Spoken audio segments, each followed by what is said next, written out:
Hello बच्चों, तो आज अपन देखेंगे सेल्फ इंडक्शन का फिनोमिना कि किसी भी सर्कुलर कोयल या किसी भी कोयल से लिंक मैग्नेटिक फ्लक्स में चेंज होने से उसके अंदर इंड्यूस्ड ईएमएफ जनरेट होता है। अपन पहले देख चुके हैं, ठीक है। लेकिन वो मैग्नेटिक फ्लक्स यदि उस खुद के सर्किट के कारण ही चेंज हो रहा हो, यानी कि खुद के सर्किट में ही मैं कुछ ऐसा कर दूं कि मैग्नेटिक फील्ड चेंज होने लग जाए या मैग्नेटिक फ्लक्स चेंज होने लग जाए, तो उसके खुद के अंदर ही करंट इंड्यूस्ड होने लग जाती है, इंड्यूस्ड ईएमएफ जनरेट हो जाता है। तो इस फिनोमिना को नाम दिया जाता है सेल्फ इंडक्शन, ठीक है।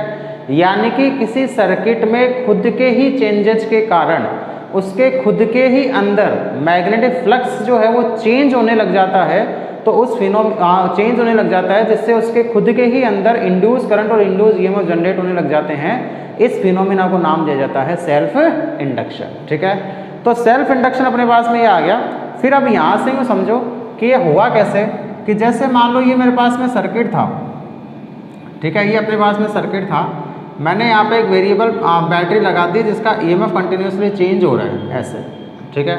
तो यहाँ से करंट आई फ्लो हो रही है, यहाँ से करंट आई फ्लो हो रही है, तो इसके अंदर क्या हो रहा है, फ्लक्स जो है वो इंड्यूस्ड हो रहा है, ठीक है। इसके अंदर फ्लक्स क्या हो रहा है, जनरेट हो रहा है। तो अपन बोल सकते हैं कि ऐसे इसके अंदर से फ्लक्स जो है वो जनरेट हो रहा होगा इस तरह से, ठीक है, ऐसे मान लो फ्लक्स चल रहा होगा। तो अब यदि इसमें करंट की वैल्यू जो है वो भी पोटेंशियल यदि चेंज होगा तो करंट भी चेंज होगा ऐसा। तो जैसे जैसे करंट की वैल्यू चेंज होगी वैसे वैसे इससे लिंक मैग्नेटिक फ्लक्स भी चेंज होगा, और जैसे जैसे इससे लिंक मैग्नेटिक फ्लक्स चेंज होगा वैसे वैसे इसके अंदर करंट इंड्यूस्ड होने लग जाएगी, यानी कि इंड्यूस्ड करंट जनरेट होगी और इंड्यूस्ड ईएमएफ जनरेट होगा। तो इस फिनोमिना को नाम देंगे सेल्फ इंडक्शन। तो इसके खुद के अंदर की करंट को ही चेंज करके इसके खुद के अंदर ही करंट को इंड्यूस कर देना, उस फिनोमिना को नाम दिया जाता है सेल्फ इंडक्शन।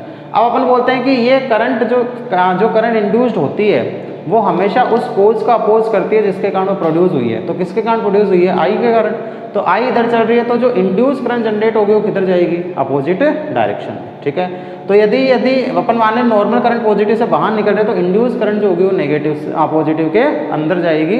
तो इस फिनोमिना को नाम दिया जाता है सेल्फ इंडक्शन, ठीक है। फिर उसके बाद में देखो, अपन को ये चीज़ तो पता है कि यहाँ से जितनी ज़्यादा करंट यहाँ से इंटर होगी या जितनी ज़्यादा करंट फ्लो होगी उतना ही तो ज़्यादा मैग्नेटिक फ्लक्स इसके अंदर लिंक होगा, ठीक है। यानी कि मैं बोल सकता हूँ फाई जो है वो डायरेक्टली किसके है, आई के, कि करंट जितनी ज़्यादा होगी मैग्नेटिक फ्लक्स उतना ही ज़्यादा लिंक होगा। तो यहाँ से प्रोपोर्शन का साइन आते हैं तो कांस्टेंट आता है, कांस्टेंट होता है एल, और जो एल होता है इसको नाम दिया जाता है सेल्फ इंडक्शन कोफिशिएंट, ठीक है। तो जो एल है इसको नाम दिया जाता है सेल्फ इंडक्शन कोफिशिएंट। तो यहाँ से एल का जो फॉर्मूला अपने पास में आता है phi upon I, most important formula है, आगे अपन इस फॉर्मूले को काम में लेंगे। एल का फॉर्मूला फाई अपॉन आई, ठीक है। एक फॉर्मूला तो ये आ गया। दूसरा फॉर्मूला क्या हो सकता है, ई का फॉर्मूला अपने पास में क्या आया था, माइनस का D phi by D T था ये फॉर्मूला। तो यहाँ से फाई की वैल्यू यदि मैं वहाँ पुट कर दूँ तो ई इक्वल्स टू क्या हो जाएगा, माइनस का L D I by D T, और यहाँ से एल क्या आ जाएगा, माइनस का ई upon D I by D T. तो ये फॉर्मूला और अपने पास में आता है सेल्फ इंडक्शन कोफिशिएंट का। इस पर बहुत सारे न्यूमेरिकल्स बनते हैं और इस पर अपन आगे वाले डेरिवेशन काम में लेंगे, ठीक है। तो इस पर तो न्यूमेरिकल्स बहुत बनते हैं और इस पर अपन आगे वाले डेरिवेशन के लिए फॉर्मूला काम में लेंगे। तो दोनों फॉर्मूले ही इंपॉर्टेंट है। तो ये तो अपने पास में आ जाता है क्या, सेल्फ इंडक्शन कोफिशिएंट, ठीक है। और किसका, इस कोयल का, self induction coefficient of coil, ठीक है। जो भी अपन कोयल ले रहे हैं, वायर ले रहे हैं, उसका सेल्फ इंडक्शन कोफिशिएंट होता है, ठीक है। यूनिट्स की बात करें इसकी, कि इसकी यूनिट्स क्या क्या आएगी, तो यूनिट देखो क्या क्या आएगी, फाई की यूनिट वेबर और इसकी यूनिट एम्पियर। तो एक तो इस यूनिट क्या निकल के आएगी, वेबर पर एम्पियर, और देखो वोल्ट सेकंड ऊपर आ जाएगा, सेकंड अपॉन एम्पियर। तो एक यूनिट इसका आ जाएगी volt into second upon ampere हो जाएगी, और इसको एक अलग से नाम देते हैं हेनरी, और इसको डिनोट करते हैं कैपिटल एस से। तो सेल्फ इंडक्शन कोफिशिएंट के अपने पास में तीन यूनिट आई, वेबर पर एम्पियर या वोल्ट इंटू सेकंड पर एम्पियर या हेनरी, ठीक है। समझ में आ रही चीज़। अब समझो इसकी डायमेंशन क्या आएगी, तो डायमेंशन तो अपन सीधा सीधा निकाल सकते हैं, किससे, या तो इससे निकालो, ऐसे निकालो। वोल्ट मतलब पोटेंशियल, पोटेंशियल मतलब वर्क अपॉन टाइम, तो W इंटू ये T upon T into ampere. ऐसा ही तो है, टी से T cancel, work upon ampere, work की डायमेंशन m1 L2 t-2 और एम्पियर की डायमेंशन a1, तो इसकी डायमेंशन क्या आ जाएगी m1 L2 t-2 a-1, ये इसकी डायमेंशन अपने पास में निकल के आएगी किसकी, सेल्फ इंडक्शन कोफिशिएंट की। ठीक है, तो ये तो सेल्फ इंडक्शन कोफिशिएंट की जनरल चीज़ें अपन ने डिस्कस कर ली। ठीक है, जनरल चीज़ें हैं, क्या होता है ये अपन ने देख लिया। ठीक है, कि जैसे जैसे इसमें करंट की वैल्यू बढ़ती है वैसे वैसे इससे लिंक फ्लक्स बढ़ता है, तो फाई डायरेक्टली आई और प्रोपोर्शनल का साइन आया तो कांस्टेंट आया एल, जिसको बोला जाता है सेल्फ इंडक्शन कोफिशिएंट। और सेल्फ इंडक्शन द फिनोमिना होता है, तो अपन सेल्फ इंडक्शन कोफिशिएंट काम में लेंगे। आगे अपन म्यूचुअल इंडक्शन पढ़ेंगे तो उसके अंदर म्यूचुअल इंडक्शन कोफिशिएंट अपन काम में ले लेंगे। ठीक है, तो फिर यहाँ से सेल्फ इंडक्शन कोफिशिएंट के दो फॉर्मूले, एक तो फाई अपॉन आई और एक E = -d∅/dt, जो अपने पास में फेराडे सेकंड लॉ था उससे अपने निकाला, फाई की वैल्यू पुट कर दी L और I। ठीक है, तो L कांस्टेंट और बाहर आ गया तो माइनस का L di/dt, तो L का फॉर्मूला ये आ गया माइनस का E di/dt। ठीक है, ये तो आ गया rate of change of flux और ये आ गया EMF। ठीक है, तो ये यूनिट और ये डायमेंशन, ये अपने पास में सेल्फ इंडक्शन कोफिशिएंट के कुछ फॉर्मूले निकल के आ गए। ठीक है, अब अपन को निकालना क्या है, दो चीज़ अपने पास में है, self induction coefficient of solenoid, self induction coefficient of circular coil. ठीक है, तो दो फॉर्मूले अपन यहाँ से डराइव करेंगे, दोनों फॉर्मूलों को देखो और फार्मूला अपन काम में लेंगे L = φ/I। ठीक है, तो इस फॉर्मूले को काम में लेते हुए अपन self induction coefficient of circular coil और self induction coefficient of solenoid, दो फॉर्मूले यहाँ से डराइव करेंगे। तो इसको समझने से पहले एक चीज़ याद करो कि जो सर्कुलर कॉइल होती थी उसके सेंटर पे इंटेंसिटी ऑफ मैग्नेटिक फील्ड का फॉर्मूला क्या बनता था और सोलेनॉइड के लिए इंटेंसिटी ऑफ मैग्नेटिक फील्ड का फॉर्मूला क्या बनता था, क्योंकि दोनों फॉर्मूले अपन यहाँ पे काम में लेंगे, एक तो सर्कुलर कॉइल के लिए और एक सोलेनॉइड के लिए। ठीक है, तो अपना टॉपिक क्या है, self induction coefficient of circular coil. ठीक है, तो सर्कुलर कॉइल में सेल्फ इंडक्शन कोफिशिएंट क्या होगा, जैसे ये सर्कुलर कॉइल है मान लो। ठीक है, n नंबर ऑफ टर्न्स है जिसमें I करंट फ्लो हो रही है।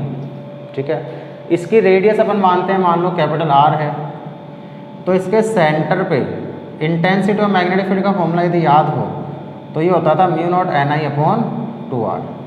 होता था, याद है कि नहीं है, सेंटर पे इंटेंसिटी ऑफ मैग्नेटिक फील्ड का फॉर्मूला होता था μ0 Ni/2r। ठीक है, फ्लक्स का जो फॉर्मूला होता है अपने पास में कि जब इसमें करंट फ्लो होगी तो कितना फ्लक्स इससे लिंक होगा, तो फाई जो होगा वो कितना हो जाएगा NB centre into A।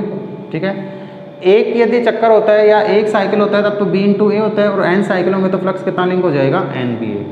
B की वैल्यू यहाँ से पुट करो तो फाई = हो जाएगा N और ये हो जाएगा μ0 Ni/2r इंटू एरिया हो जाएगा। एरिया क्या, एरिया इसका कितना πr², तो यहाँ से क्या हो जाएगा, मैं बोल दूंगा μ0 n × n मिल के n² I/2r इंटू πr² हो जाएगा।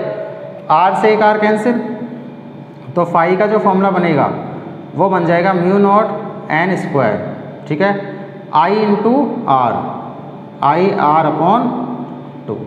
ये अपने पास में क्या फॉर्मूला आएगा, जो अपने पास में सर्कुलर कॉइल है उस सर्कुलर कॉइल के अंदर फ्लक्स का फॉर्मूला आ गया। अपन को किसका फॉर्मूला निकालना है, सेल्फ इंडक्शन कोफिशिएंट L का, तो L का फॉर्मूला φ/I।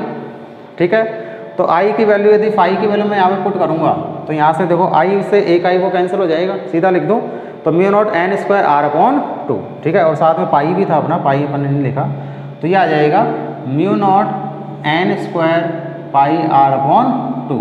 ठीक है, ये अपने पास में सेल्फ इंडक्शन कोफिशिएंट का फॉर्मूला निकल के आ जाता है। और यदि यहाँ पे मीडियम हो, in the presence of medium, यदि मीडियम हो तो L मीडियम कितना हो जाएगा, ये तो अपन को सबको पता है, μ0 के साथ क्या आ जाएगा, μ0 μr n² πr/2 हो जाएगा। तो सेल्फ इंडक्शन कोफिशिएंट देखो किस किस पर डिपेंड करता है, वो चीज़ समझना, मीडियम के ऊपर कर रहा है, नंबर ऑफ टर्न्स के ऊपर कर रहा है, साइज के ऊपर कर रहा है। ठीक है, एक लेंथ हो रहेगी तो अपन लेंथ और देख लेंगे सोलेनॉइड के लिए, उसमें पता चलेगा। तो ये तो अपने पास में self induction coefficient of circular coil आ गया। अब मुझे निकालना है self induction coefficient of solenoid. अपन का टॉपिक ये है self induction coefficient of solenoid. तो सोलेनॉइड का अपन को सेल्फ इंडक्शन कोफिशिएंट निकालना है। तो वही चीज़, सोलेनॉइड के अंदर इंटेंसिटी ऑफ मैग्नेटिक फील्ड का formula mu naught N I, ठीक है, इसको अपन क्या बोल सकते हैं, mu naught N I upon L बोलते हैं formula. Mu naught N, small N क्या होता है, एन बाई एल। अब देखो फ्लक्स का फॉर्मूला वही स्टेप, कोई नई चीज़ नहीं है, एन बी ए हो जाएगा। तो phi equals to N B की value mu naught N I upon L और साथ में क्या ए हो जाएगा। आगे वैल्यू पुट करो तो फाई इक्वल्स टू हो जाएगा म्यू नॉट एन स्क्वायर आई ए अपॉन एल हो जाएगा। तो फाई आ गया। अपन को क्या निकालना है, एल सेल्फ इंडक्शन कोफिशिएंट यानी कि फाई अपॉन आई। आई से आई कैंसिल होगा तो एल का मैं सीधा फॉर्मूला लिख रहा हूँ, mu naught N square A upon L. ये सेल्फ इंडक्शन कोफिशिएंट का अपने पास फॉर्मूला आता है in the absence of medium. और मीडियम के प्रेजेंस में क्या हो जाएगा, मीडियम के प्रेजेंस में हो जाएगा mu naught mu R N square A upon L. ये मीडियम के प्रेजेंस में अपने पास में सेल्फ इंडक्शन कोफिशिएंट का फॉर्मूला निकल के आएगा। और एरिया जो होता है उस एरिया की जगह अपन क्या बोल सकते हैं, एरिया की जगह क्या बोल सकते हैं, पाई आर स्क्वायर। तो इस फॉर्मूले को मैं एक और टर्म में लिख सकता हूँ, कैसे, mu naught N square pi R square upon L. और इसको क्या लिख सकते हैं, mu naught mu R N square pi R square upon L. तो रेडियस की फॉर्म में देना है तो अपन को ऐसे देना है, और यदि एरिया की फॉर्म में, क्रॉस सेक्शन एरिया की फॉर्म में देना है तो अपन ऐसे फॉर्मूला याद रख सकते हैं।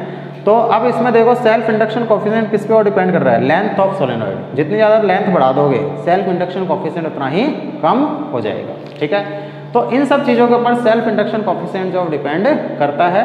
तो ये तो self induction coefficient of circular coil का फॉर्मूला आया है mu naught N square I pi R upon 2, और फॉर्मूला सेल्फ इंडक्शन का आया है mu naught N square pi R upon 2, और इसमें फॉर्मूला आया है mu naught N square A upon L. तो सोलेनॉइड का और सर्कुलर कॉइल का दोनों का अपने सेल्फ इंडक्शन कोफिशिएंट जो देख लिया है। तो ये अपना टॉपिक यहाँ कंप्लीट हो गया है, सेल्फ इंडक्शन। अब इसमें होता है सेल्फ इंडक्शन कहाँ कहाँ काम में ले जाता है, तो स्पार्कलिंग में इसको काम में ले जाता है सेल्फ इंडक्शन कोफिशिएंट को, कि स्पार्कलिंग किस तरह से होती है और किस किस पर डिपेंड करता है। तो डिपेंड अपने देख लिया, मीडियम के ऊपर, साइज के ऊपर, नंबर ऑफ टर्न्स के ऊपर और लेंथ के ऊपर, इन 4 चीज़ों के ऊपर सेल्फ इंडक्शन कोफिशिएंट जो डिपेंड करता है, ठीक है। तो ये अपना टॉपिक यहाँ कंप्लीट हो गया। अब नेक्स्ट अपना जो टॉपिक आएगा वो आएगा म्यूचुअल इंडक्टेंस, उसको अपन नेक्स्ट क्लास में देखेंगे। तो एवरीडे 7 PM अपने पास में एक वीडियो आता रहेगा, तो इसलिए चैनल को जो है लाइक सब्सक्राइब शेयर करते रहो, क्योंकि एवरीडे 7 PM एक नई वीडियो के साथ अपन मिलते हैं और एक नए टॉपिक के साथ, नए जोश जुनून के साथ। तो तब तक लगे रहो, पढ़ते रहो, मज़े करते रहो। All the very best.